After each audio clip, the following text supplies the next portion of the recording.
tunasema Kolobi, tulitoa verite. Kinshasa, Mbuji Michael, Lubumbashi, Maniema, Kalemi Uvira, Toma Bukavu, Butama na Beni, Kisangani Boyo, Maboma Madamasta, Debuna Wachana, Turba, Manaka Kipu, Chikapakananga. Du nord au sud, de l'est à l'ouest, na Afrique, Nokoloma Bosolo, Nokoloma Bosolo. Chikaba rumeur, Sana la Pimba Bileja, Sanga Solo, Pona finir Mboka, Kongwa Solo. Pimba Bileja. Parole libre, strict, critique, journaliste, ya écolo. Français, Lingala, Swahili, Chiluba, Kikongo.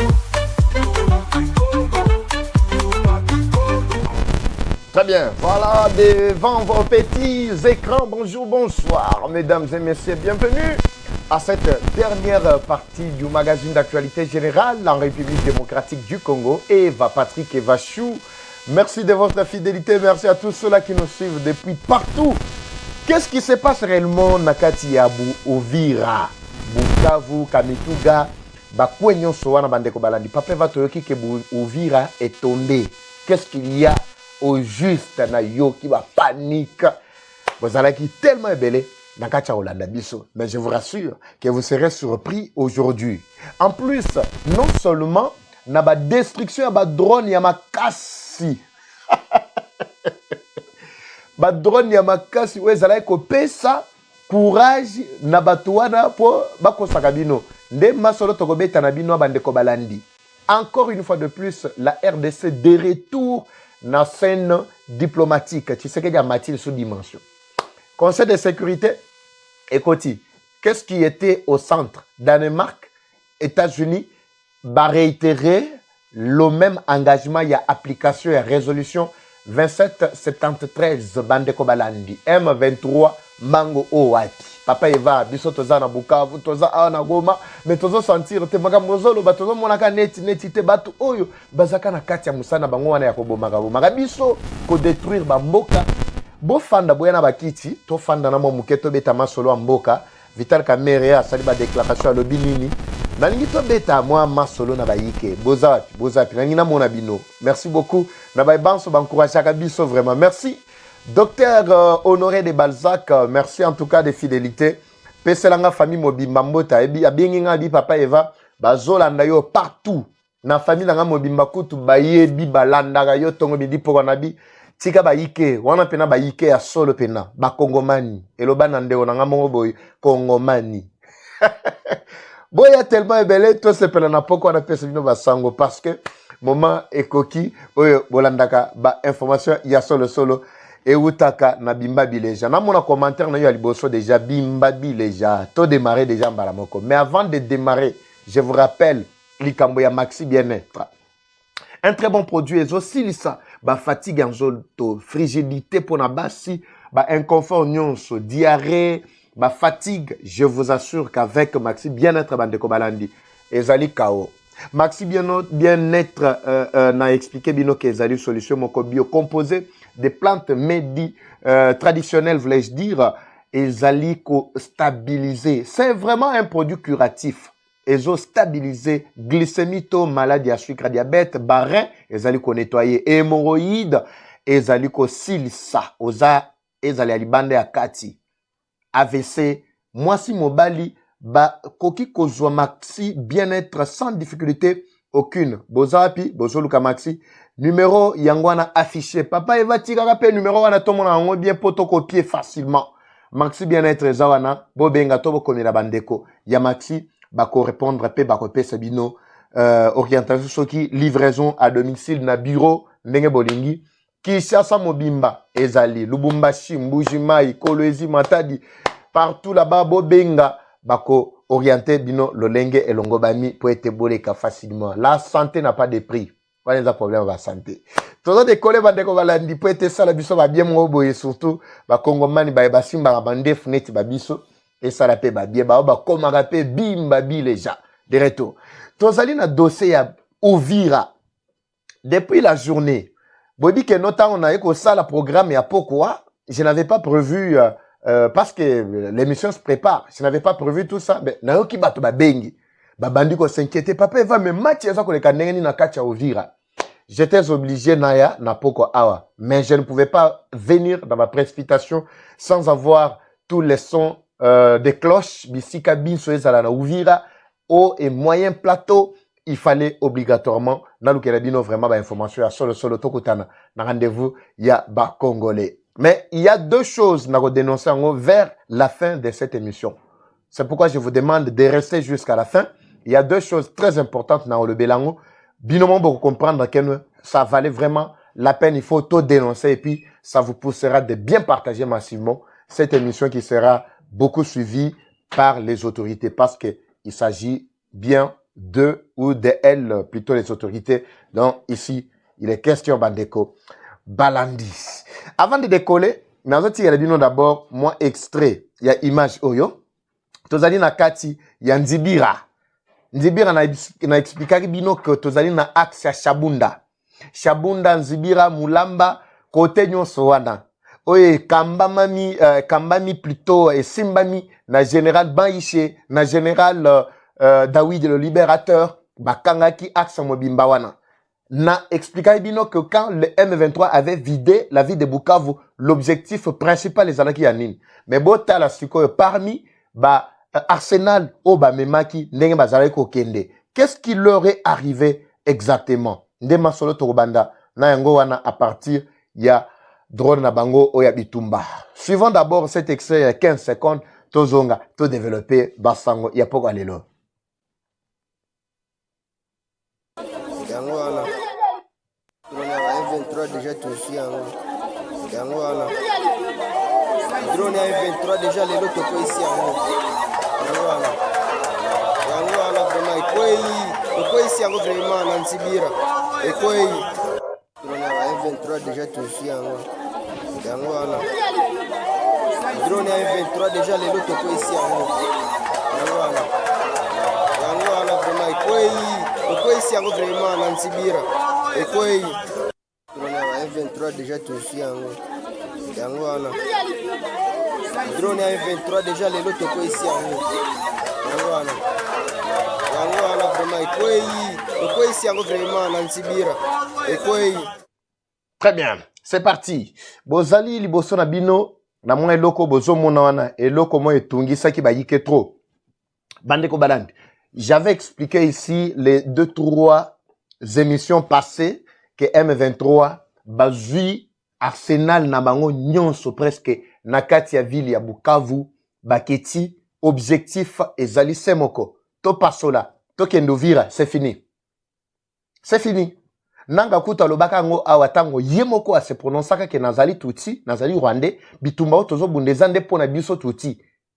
Tribu minoritaire. Bango mo balobi. Donc une tribu minoritaire, ndem tuesana katia kotungisa, bayike banso de partout. Suivez Bandeko Balandi. Ces drones devant vos petits écrans, ce n'est pas un jeu, n'est pas un hasard. Drone oezalaki 18. Ba déployer kango presque na ba axe nyonso. Oyo ezalinde elembo ya oyo chuko betama. Ezalaki 18. Parmi Arsenal, balongoli 13, 12 plutôt, pour 6 batindi yango na haut et moyen plateau, et kita. Parmi 6 wana, 3 nde ese betami, 3 etikali. Onde ya 4e ya lelo e utu o betama. Ba meni yango mango, bazo matanango vers Goma. Pourquoi? Parce que, et comme qui déjà ngai, pour ba persévérer, na misala na bango oyo bazala ki kokana basala. Musala ezaki ya nini? Musala ezaki ya kotobola directement haut et moyen plateau, ba kita vers Uvira. Pourquoi? Pour bazela bandeko na bango oya tuira neo na kati ya Minembwe, bakutana bandeko na bango mususu na kati ya Tanganyika et puis Grand Katanga ezala embrasé. Ils ont tenté cette aventure. Côté kuna baraté. Bakenzela Nzibira oya Mulamba o nazo expliquer bino, oya Kankinda bazo kendeti po ba fongola na chaîne de Mitumba, ba musuba kota na forêt Bitombwe. Ba meki kuna ba betami na ndenge moko ko sarnate bakini ba yeko mekali susu na axe oya kamanyo kuna kutu état major ya kotumba e fandisa bikuna moyen balekezate nde ba yeko kima kozonga na bango ndambo ba mati vers Goma ba mususu ba komi ko se concentrer bango nyonso na axe wana ba déployer na ba drone na bango mais bota la scope place to komi na ba drone na bango Botala bino moko déjà place to komi na ba drone na bango. O drone tu obetama o ezali troisième. Au moment où je vous parle, bande Kobalandi, les FRDC bazingi déjà presque toute la grande partie, j'ai dit la grande partie, il y a Axe Mobimba, et à la côté il y a Sud Kivu, et à la côté Nord Kivu, nyon se zingami na FRDC ainsi que les Wazalendo. C'est pourquoi ba komi ki peleke se zui bango, bazo luka bakende le côté nini. Oyo na Axe oya Ruzizi. Bakomi kuna bakutani sikona ba véritable ngando, ba véritable bakolo mabele. Batali liboso, bazo menacer bango, sima bazo menacer bango, nde basali déclaration ya lukuta. O bazo ko sabino que non, les FRDC continuent à nous bombarder. Effectivement, boko zomoto nan bozu bombardement. Pourquoi? Parce que l'autorisation vient d'ailleurs de sortir na réunion et salemi à conseil de sécurité. Bolandi conseil de sécurité alelo, je vous mettrai l'intégralité. Il faut appeler Sabino d'abord piste. Après, je crois peut-être parce que l'émission non ça on est vraiment mamouké. Ils ont moukousé pour permettre à Baïké de comprendre. Il y a quelque chose à dénoncer vers la fin. Conseil de sécurité. Déjà, bango balandi ba M23 balandi. Comment les pays membres, même la France, au appelé ça bango maboko, ndenge soni juillet. Et surtout tango yoki ke nakati ya ba plein wana bazako beta ba tuna bango batinda ki na ba militaire na bango. Mais nakati ya ba résolution et plutôt nakati ya réunion ya conseil de sécurité ou ekoti France na babuzo banaye. Bon là nanga très bien. Na babuzo banaye. Selon ba informations qui me sont parvenues, ba source sûre. France aurait suggéré na Union européenne pour que l'Union européenne atinda ba militaire baya ko siéger na axe o bango ba bengi ke zone tampon. Donc zone tampon ezali wapi? Ezali 5 km laissés par les M23 et 5 km laissés par les FRDC. C'est-à-dire France s'inscrit dans la logique Oyo M23 Bazali Kosenga. Pendant qu'on parle du retrait par la résolution 2773, 73 plutôt, la France est en train de suggérer pour que l'armée Nabango soit d'ici Union européenne et il y a qu'on renforcer qu'on pèse les sous Makasi na M23. Et Tozo Luka, armée neutre, et ya pour armée neutre et Kofanda. C'était une proposition que la France avait donnée dans la M23, Batia Yango parmi les réclamations Nabango. C'est pourquoi vous les avez suivis quand on parlait du retrait Nabango. Qu'est-ce que eux suggéraient? Babino, qu'on ne vous trompe pas. Le retrait dont il est question ici, c'est-à-dire Bisotomi Bendi 5 km, et FARDC Bendi 5 km, Totigi 10 km, Tobengi en zone tampon pour permettre à une armée indépendante de siéger place Wana. C'était ça le plan que la France avait donné au M23, Batia parmi les réclamations na bango. Sikoyo, Bozumoto, na conseil de sécurité balobi niet. Je pense que ce n'est pas ça la makelele. Même les confrères bao bazako landabiso, bazwa matière oyo partager les bango. Parce que ngamoko, je peux atteindre 100 000, 200 000, mais je ne saurais pas atteindre plus de 100 millions de Congolais de partout pour être tout ça la makelele. C'est pourquoi je vous invite ici de beaucoup partager Bande Kobalandi et permettre à Bisso pour que Makele na Bisso et Yokana, que la proposition Oyo France Azana Katia Kopé Sawana et Koufa. Ce sont des sources qui me rassurent. Parce que Batouana Soka Batie, armée na bango Batie, soi-disant, armée na bango ya Union européenne, et si ba faciliter M23 Moussara na bango. Armée na bango Union européenne, et ça différente, na ni yo. Et à c'était, et ça différente dans sa décrété. Toutes les organisations régionales, basali ko roulent particulièrement pour les ennemis. Ils ne roulent pas vraiment pour le pays. C'est pourquoi le président Tshisekedi a Esengela Fongola Miso, tous nos représentants au niveau international, Bamatisa Doz, Balandela, Makamona Zoloba, Bozwa Yango Botindela Bango, Balandela système Oyo, pour que l'on puisse mettre complètement fait na Buzo Bawana. Alors, Batali Balobi, Trump par les États-Unis plutôt na Katia Réunion, Balobi résolution Obinomoko bo vota awa. C'est pour vous prouver l'inefficacité de la résolution Abino. Ça ne fonctionne pas. Depuis là, cette résolution exigeait le départ immédiat, le retrait immédiat. Alors, Talaka, M23 na Rwanda ndenge bazana kati ya kobenda koluka ba partenaire na bango bazo distraire l'opinion internationale pour que babenda kaka mikolo. Mais ce que j'aime c'est quoi? Le retour en force de la diplomatie congolaise sur la scène internationale. Na yoki ti représentant na biso tata na Nikombo ezokimanga ti azoloba nazo sentir vraiment moi moto ezobima. Nazo sentir moi dose ezobima. Bandeko balandi.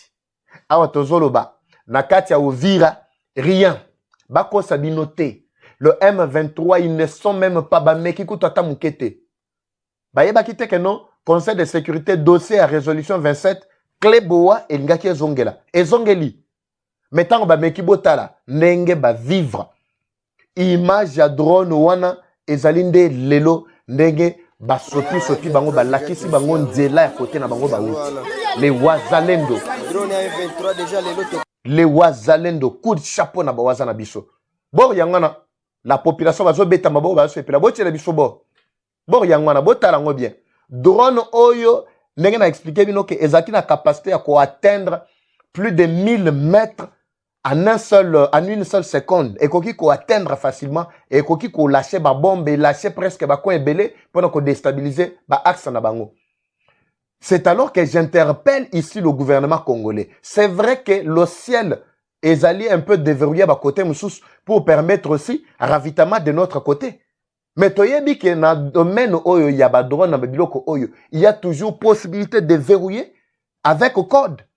Bo code vraiment ciel na bino.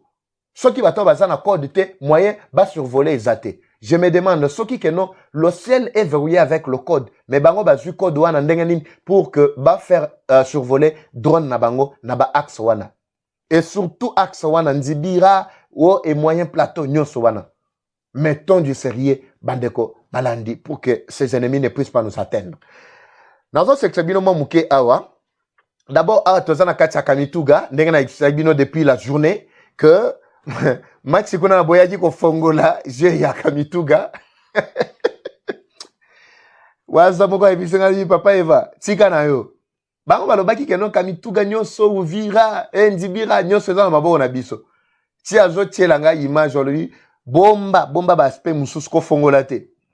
Ndenge nazo tiela bino boye eza justement pour na koyebisa bino ke non toza wana sur place. Ne vous en faites pas. Na mairie ya Kamituga. Image obozo mwana eza na mairie ya Kamituga. Bande kwa Kamituga boza wapi. Na nina yo kabino ba commentaire. Bo tianga na ba commentaire. Na ba commentaire boza. Na ningana moi na yo ka vraiment bande kwa Kamituga. Uvira. Merci beaucoup. Docteur Emmanuel, merci. Na benga que depuis Uvira. Docteur Shadrach. Docteur Grécois. Depuis Uvira toujours. Pona kozwa. Température. Ya esika makamnenge za kotambola awana tolaki na Kamituga bandeko balandi na opesa bino oyo na lobaki ke na laki bino surprise moko abokoyoka ambongo ya Rwanda après tokolobela makambo ya infiltration oyo mususu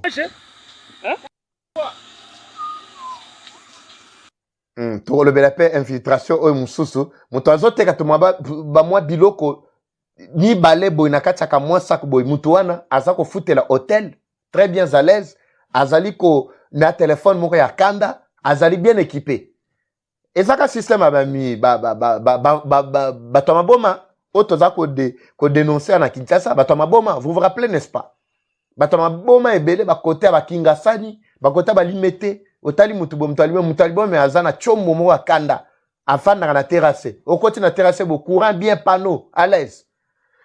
Nani toyoka nanu ambongo na bango comme ça to développer makambo ya infiltré oyo bandeko balandi. Toyoka nanu ambongo ya je suis devant vos petits écrans, j'espère voilà.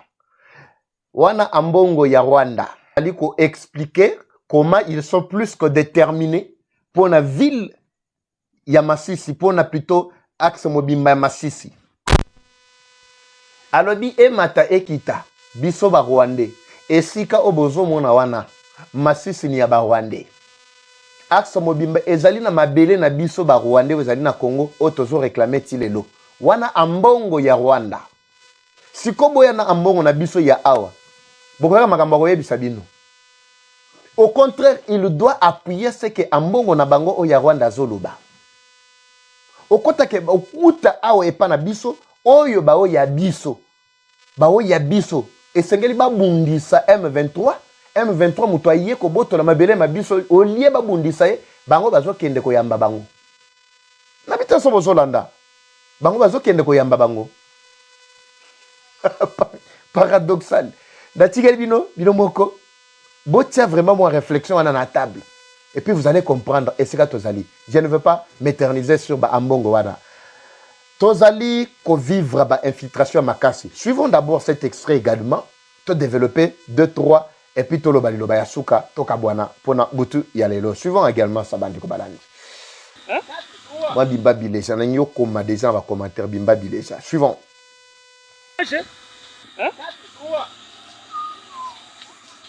Ibo pesa ba carte na bino.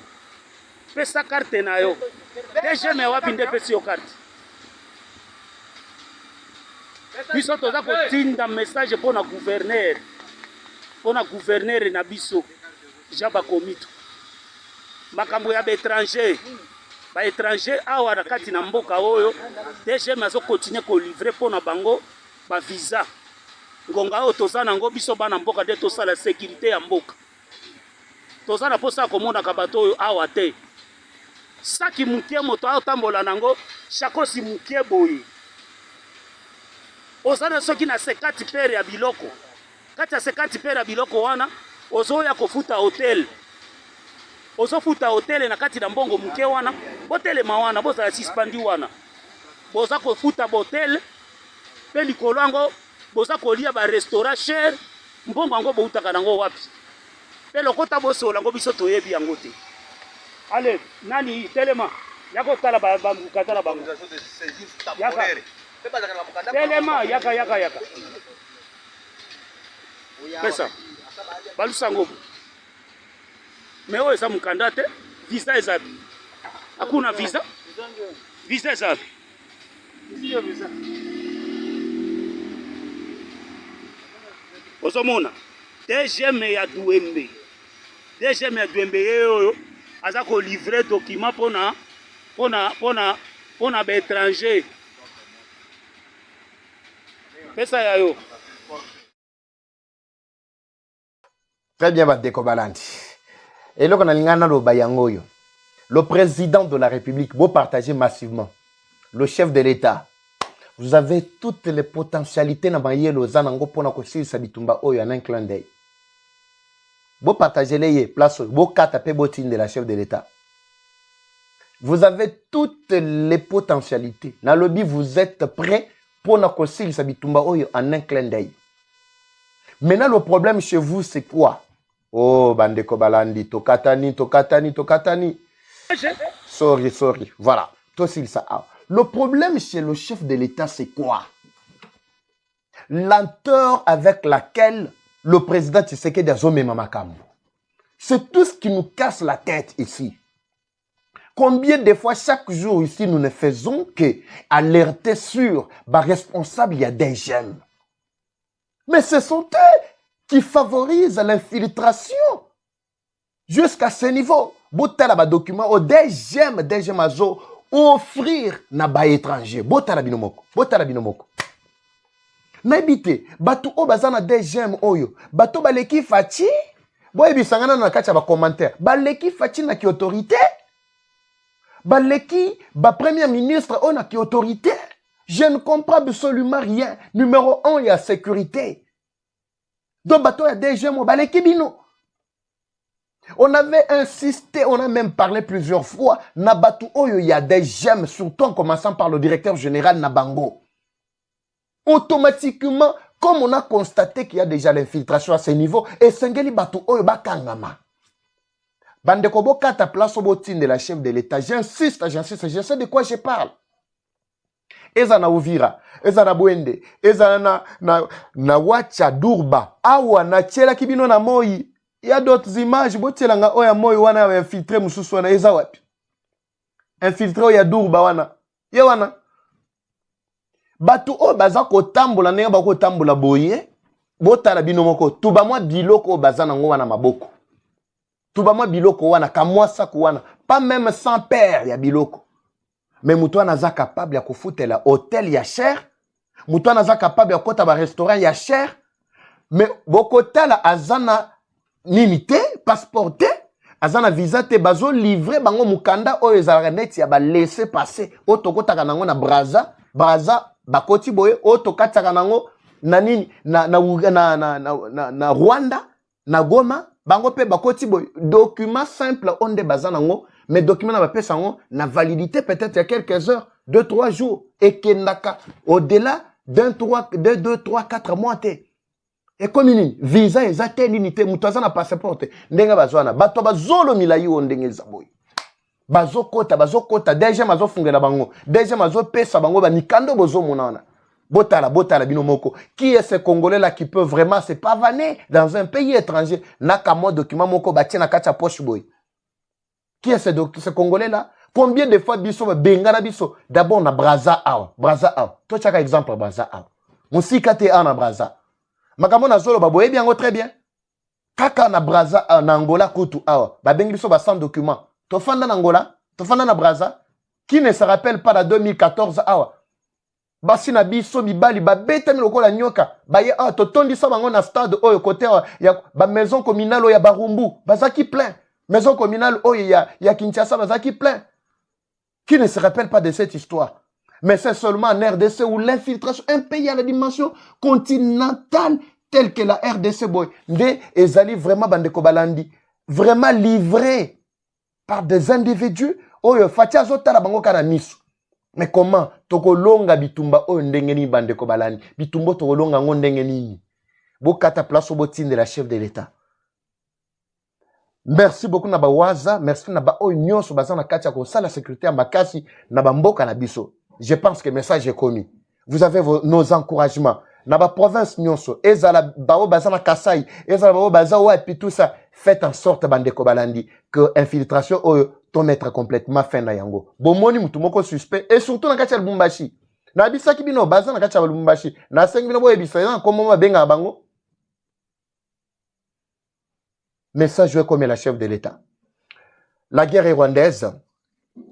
Mais la victoire reste congolaise. Na mataki mke na suka awa. La patrie ou la mort nous vaincront. Ngana bino tokutani mukolo malobi. C'est le patriotisme avant tout. Le prochain numéro nous attend. Beau partager massivement. Merci, à bientôt. Bye.